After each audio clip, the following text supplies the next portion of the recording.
Hello and welcome back to weekly analysis from Stocko. और February एक ऐसा month है जिसमें सबसे ज्यादा हम इवेंट देखते हैं। क्यों? हमने लास्ट वीडियो में बताया था। देखिए, मार्केट को कोई चीज मूव करती है तो वो उसका यूनियन बजट होता है, वो उसकी इंटरेस्ट रेट्स होती है और वो उसका मनी फ्लो होता है। ये तीन बड़े फैक्टर है जो एक मैक्रो ट्रेंड क्रिएट करते हैं। अब यूनियन बजट तो हो गया। यूनियन बजट में ऐतिहासिक एफएम निर्मला सीतारमण जी ने एक डिसीजन दिया कि हम इनकम टैक्स स्लैब चेंज करेंगे 4 से 7, 7 से 12। अब ये तो हो गया। मतलब उनका उद्देश्य था कि हम एक जो मिडिल क्लास लोग है, जो एक पूरा ब्रैकेट है मिडिल क्लास का, उसको सेविंग की एक एक्स्ट्रा वो बेनिफिट दे, उसके हाथ में और रुपए पहुंचे। ये तो हो गया था एक यूनियन बजट में। अब जो दूसरा बड़ा चीज हमने बताई है वो होता है इंटरेस्ट रेट्स। आरबीआई ने इस हफ्ते ऐतिहासिक कदम लिया है। उन्होंने अपनी रेपो रेट में बदलाव करा है।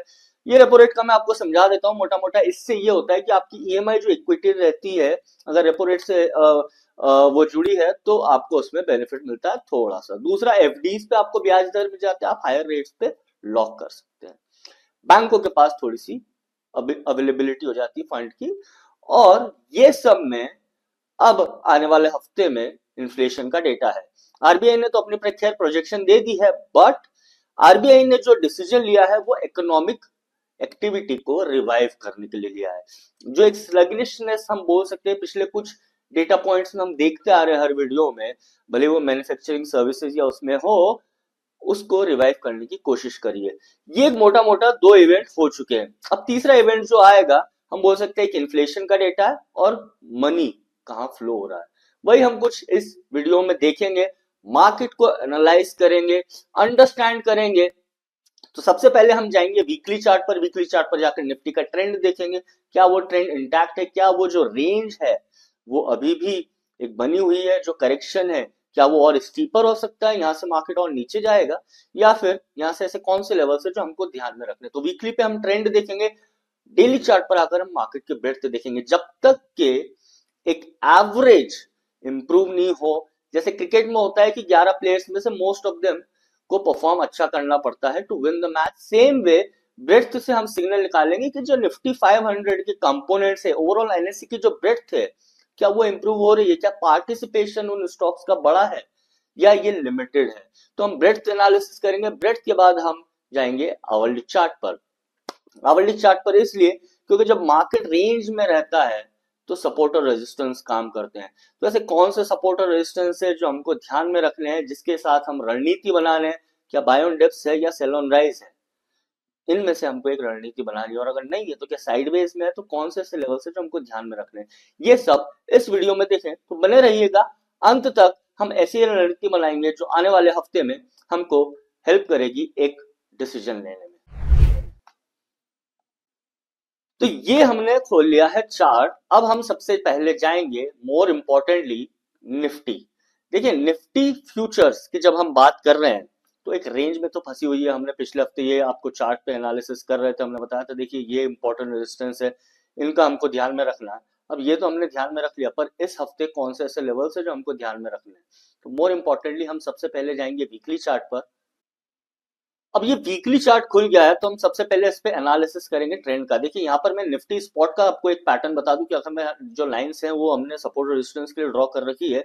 ये एक पैटर्न है, इसको बोलते हैं फॉलिंग वेज। फॉलिंग वेज में क्या होता है, स्टीपर लोअर हाइज रहते हैं और थोड़ा सा स्लांटेड, ये जो होता है ये थोड़ा सा स्लांटेड रहता है और ये लोज रहते हैं। अब ये क्या है, ये रेंज कॉन्ट्रैक्शन बताता है। अगर हम वीकली पे देखें तो एक करेक्शन में तो है, पर हम रेंज कॉन्ट्रैक्ट कर रहे हैं, मतलब हाइज कम होते जा रहे हैं और लोज भी कम, मतलब एक तरह से उनकी वेलोसिटी है जो नीचे जाने की वो कम हो रही है।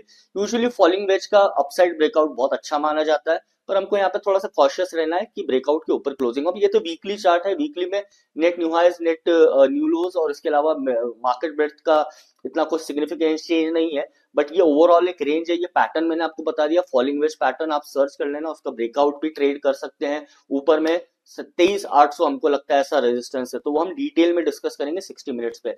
तो ओवरऑल अभी भी ट्रेंड साइडवेज से बेरिश मोड पर है।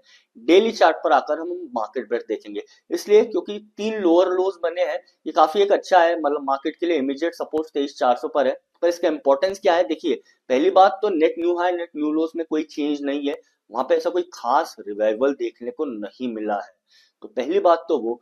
दूसरी बात ये कि यहाँ पर जो net sorry percent of stocks अपने शॉर्ट टर्म मूविंग एवरेजेस के तो ऊपर आए हैं, मतलब 10 दिन 20 दिन के ऊपर तो आए हैं, पर जो एक कंसंट्रेटेड मिड टर्म और लॉन्ग टर्म ट्रेंड बताता है 50 और 200 डेज मूविंग एवरेज, उसके ऊपर अभी भी बहुत सारे स्टॉक्स नहीं आए। मतलब यहाँ पर आप लार्जली देखिए कि more than 60% of the stocks अपने मूविंग एवरेजेस के नीचे है, मतलब कि सिर्फ 33 और 23% ऐसे स्टॉक्स है जो अपने लॉन्ग टर्म मूविंग एवरेजेस के नीचे 50-100 के नीचे है। तो ये थोड़ा सा एक डिसअपॉइंटिंग नंबर है, मतलब ब्रेथ में ऐसा कोई रिवाइवल नहीं हुआ है, और ये एक शॉर्ट टर्म आप बोल सकते हैं ब्लिप आया है। अब वो और उसकी कंफर्मेशन कैसे मिलेगी, इसके लिए हम चलेंगे आवरली चार्ट पर। आवरली चार्ट पर हम सपोर्ट और रेजिस्टेंस देखेंगे, और मोर इम्पोर्टेंटली हम लेवल्स आइडेंटिफाई करेंगे, निफ्टी फ्यूचर में अगर कोई मूवमेंट आता है तो हम उसको कैसे करें। तो सबसे पहले यहाँ पर हम हमारी एक्सेल खोल लेंगे, वही जो हम पूरा एनालिसिस के बाद एक नंबर निकालते हैं कि ये इंपॉर्टेंट सपोर्ट रेजिस्टेंस क्यों है। देखिए 622 की क्लोजिंग है, अब 622 की यहाँ पर क्लोजिंग तो है, पर यहाँ पर रेजिस्टेंस और सपोर्ट कहाँ पर है। देखिए इमीडिएट जो सपोर्ट है बैंक निफ्टी का वो है 23,400। अब 23,400 का ये जो सपोर्ट है ये इमीडिएट बेसिस पर है। अगर यहाँ पर मैं आवरली चार्ट पर आऊं 23,400 इसलिए कि ये पॉइंट ऑफ पोलैरिटी बन जाता है। यहाँ पर देखिए मल्टीपल टाइम्स यहाँ पर इसने रेजिस्टेंस लिया, वहीं ऊपर क्लोज हुआ, 2 बार वहां से सपोर्ट लिया, उसके नीचे एक बार ओपन हुआ, पर ऊपर गया है। तो जब तक कि हम फिलहाल तो ये बोल सकते हैं कि ये जो हायर हाई हायर लो की फॉर्मेशन है वो जब तक बनी रहेगी, या फिर निफ्टी जब तक 23,400 के ऊपर है, हम बोल सकते हैं कि अपसाइड में एक रेजिस्टेंस ब्रेक करना होगा। तो ये कौन सा रेजिस्टेंस है, सबसे पहले 23,800 इमीडिएट रेजिस्टेंस है। अगर इसके ऊपर एक हर्डल कोई दिखता है तो वो है 23,900, तो ये 23,800 हो गया, और ऊपर में 23,900 जो मिड पॉइंट हो सकता है 24,150 से 23,800 तक का। तो 23,960 एक ऐसा लेवल है जो आपको ध्यान में रखना है, उसके ऊपर जाएगा मार्केट तो हम बोल सकते हैं यहाँ से ट्रैक्शन अपसाइड में गेन कर रहा है। पर मुझे अभी भी लगता है कि हम रेंज बाउंड में, क्योंकि मार्केट ब्रेथ में कोई रिवाइवल नहीं है, तो आप यहाँ पर लेवल्स का ध्यान रखें। तो हमारी स्ट्रैटेजी यही है कि मार्केट साइडवेज है, रेजिस्टेंस पे आपको सेलिंग प्रेशर दिख सकता है, जैसा हमने पिछले हफ्ते 23,800 पे देखा, और नीचे में 23,400 है, wall in the sand for bulls to hold. अगर ये जाता है, वो हायर हाई हायर लो का फॉर्मेशन टूटता है, तो हम सीधे 23,310 और प्रोबेबली नीचे के लेवल्स पे भी जा सकते हैं। तो रेंज साइडवेज है, अगर 23,800 के ऊपर हम जाते हैं तो हम प्योरली बुलिश हो जाएंगे, हमको कोई फिर एक चिंता का विषय नहीं रहेगा, क्योंकि फिर हमें लगता है कि ऊपर में 24,500 से लेके 24,600 तक के लेवल्स देखने को मिल सकते हैं। अब हम आएंगे बैंक निफ्टी में। देखिए बैंक निफ्टी इंटरेस्टिंगली काफी अच्छी रही है इस वीक, और वो इसलिए कि बैंक निफ्टी का अगर आप स्ट्रक्चर देखिए ओवरऑल, तो पहली बात तो इस पर्टिकुलर इंडेक्स ने एक अच्छा समय व्यतीत करा है इस रेंज में, अब ये वापस से उसी रेंज में जा रहा है। तो जो जो मेन इवेंट थे, एक तो यूनियन बजट हुआ, दूसरा इंटरेस्ट रेट का डिसीजन था आरबीआई का और उसका प्रोजेक्शन, वो सब ठीक है, बैंक निफ्टी ने उसी बेसिस पे रन लिया था।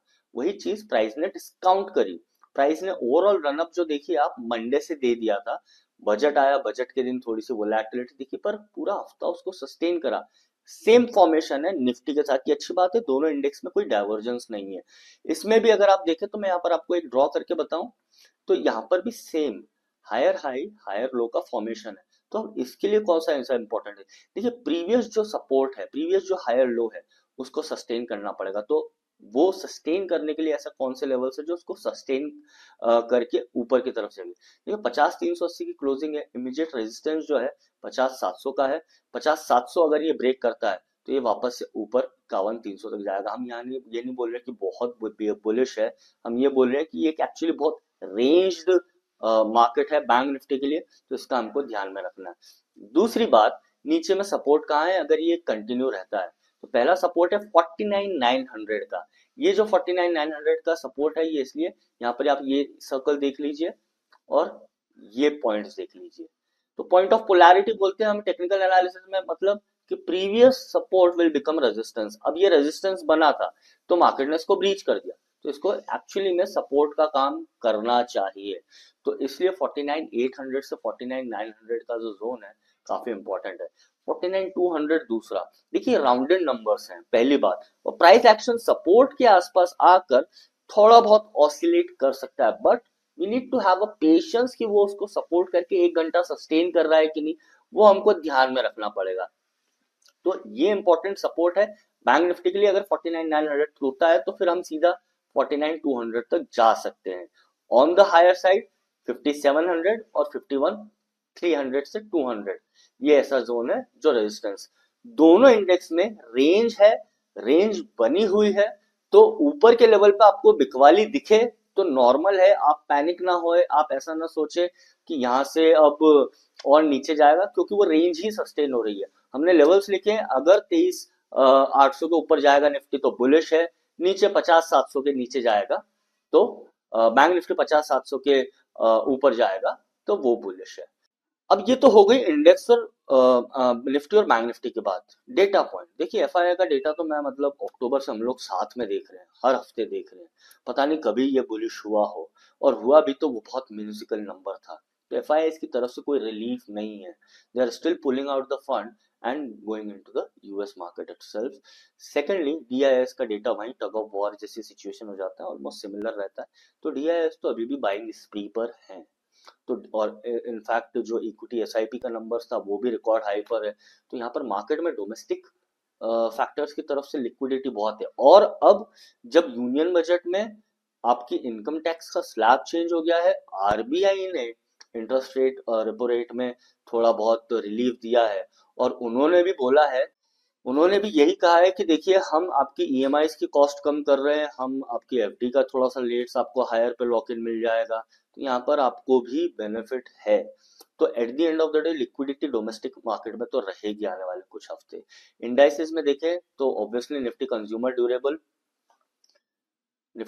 ड्यूरेबल और ऑटो, बीएसई आईपीओ तो ऑब्वियसली एक अलग ही सेक्टर है जिसमें ट्रैक्शन बना है। ऑटो, स्मॉल कैप और हेल्थ केयर बोल सकते हैं हम कंजर्वेटिव, स्पेसिफिकली मीडिया, और इसके अलावा सारे सेक्टर्स में हमको अच्छी खासी तेजी देखने को मिली है। एक रियल स्टेट का सेक्टर है जहां पर हमको काफी ट्रैक्शन देखने को मिल सकता है। अगर हम मेन लाइट मीडिया से बाहर आए कि कंज्यूमर ड्यूरेबल, तो आप रियल स्टेट सेक्टर पे ध्यान देना, वहां पर हमको काफी अच्छा ट्रैक्शन देखने को मिला है।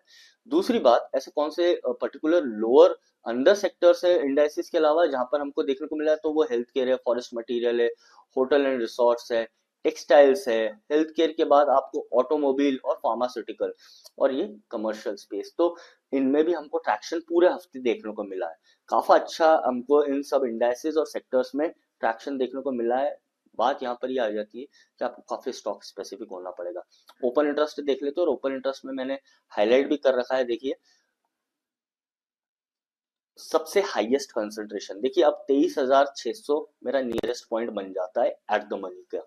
अब ये एट द मनी का है तो ऊपर में कहां पर है वो, देखिए सबसे इंपॉर्टेंट अगर आप देखें तो 23,800 is the line in the sand for bears. अगर ये टेक आउट हो जाती है, बेयर्स ये लूज कर देते हैं 23,800 का लेवल, तो शॉर्ट कवरिंग दिखेंगे। सबसे हाईएस्ट कंसंट्रेशन कॉल राइटिंग का वहीं पर है। On the down side put writing हमको थोड़ी बहुत 23,500 पर, 23,400 पर, सबसे ज्यादा 23,200 पर है।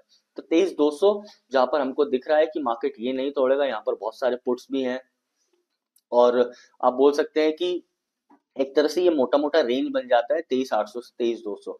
ऑन द शॉर्ट टर्म इसको आप और स्क्वीज कर सकते हैं 23,400 से 23,800। ये 400 पॉइंट की रेंज है जो अमूमन आपको 2% ऑलमोस्ट का एक मूव दिखाएगी आने वाले हफ्ते में। सेम थिंग इस बैंक निफ्टी में आप देखिए 50,500 से लेके 50,000, ये काफी एक स्मॉल 500 पॉइंट की रेंज है।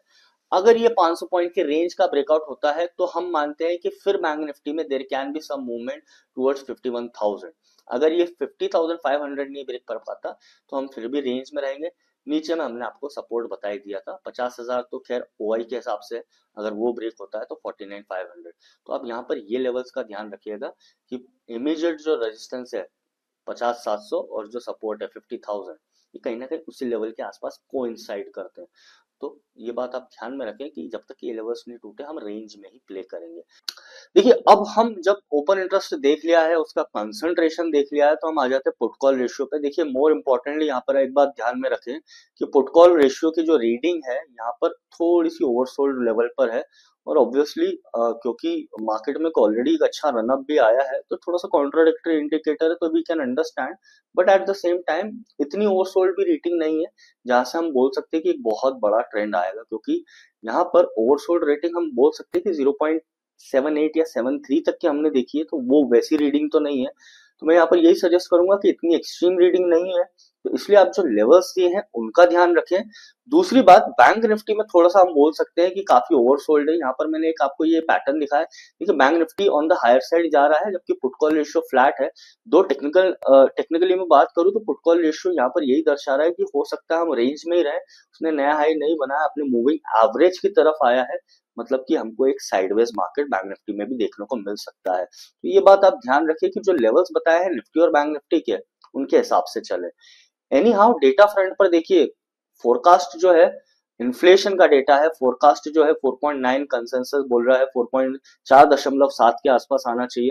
अब ये इसके आसपास आया तो ब्रीदर है, थोड़ा सा भी 4.9 के नॉर्थ गया तो यहाँ पर मार्केट के लिए थोड़ा सा प्रॉब्लमैटिक हो सकता है। और इन्फ्लेशन का डेटा यहाँ पर इसलिए भी इंपॉर्टेंट बताता है क्योंकि आरबीआई ने अभी अभी ऐतिहासिक डिसीजन लिया है। यहाँ पर अगर ये डेटा थोड़ा सा भी खराब आया तो मार्केट में हमको उसका इम्पैक्ट देखने को मिल सकता है। इंटरनेशनल फ्रंट पे भी बहुत डेटा है, फेड चेयर पावल टेस्टिमनी करेंगे, उसके अलावा कोर इन्फ्लेशन रेट का डेटा है, उनका इन्फ्लेशन रेट का मंथ ऑन मंथ और ईयर ऑन ईयर का डेटा है, और उन्हीं की टेस्टिमनी है, तो वो गाइड करेंगे, वो ऑब्जर्व करेंगे हॉकिश है डविश है, what is the reading that he is observing, और कहाँ वो लेकर जाएंगे, क्योंकि अभी नए प्रेसिडेंट आए हैं तो वहां से भी एक प्रेशर रहेगा। और दूसरी बात देखिए, ये डेटा तो है ही, मार्केट रेंज में है। दूसरी बात, ग्लोबल फ्रंट पे नए नए स्टेटमेंट रोज आ रहे हैं ट्रम्प की तरफ से, उधर से चाइना भी रिटेलिएट कर रहा है, तो ये जब इतना चल रहा है तो मार्केट को एक ब्रेकआउट देना थोड़ा सा मुश्किल होगा। देता है तो वेल एंड गुड, पर अगर नहीं दिया तो हम रेंज में रहेंगे। तो आप ये बात का ध्यान रखें कि डेटा फ्रंट पे फिलहाल आने वाला हफ्ता भी काफी इंटरेस्टिंग है। सपोर्ट और रेजिस्टेंस जो हमने यहाँ पर शेयर करे, आप इनका ध्यान रखिए। ये इसलिए इंपॉर्टेंट बन जाता है क्योंकि यहाँ पर मोर इम्पोर्टेंटली जब ऊपर और नीचे के लेवल्स में मार्केट हमको पता है वेज है, रेजिस्टेंस ट्रेंड लाइन है, तो आप अपनी रणनीति अगर लेवल्स के रेजिस्टेंस के ऊपर क्लोज होता है तो डायरेक्शन लीजिए, जब तक कि उसके ऊपर नहीं जाता हम रेंज में रहेंगे। तो ऊपर के लेवल्स पे बिकवाली, नीचे के लेवल्स पे थोड़ी बहुत खरीदारी, यही होगा। ईदर साइड ब्रेकआउट और हम उसी डायरेक्शन में जाएंगे। इसी के साथ ये हफ्ते का वीडियो समाप्त करते हैं। I hope you have a great trading week ahead, and from Stockholm, wish you a happy weekend. Thank you.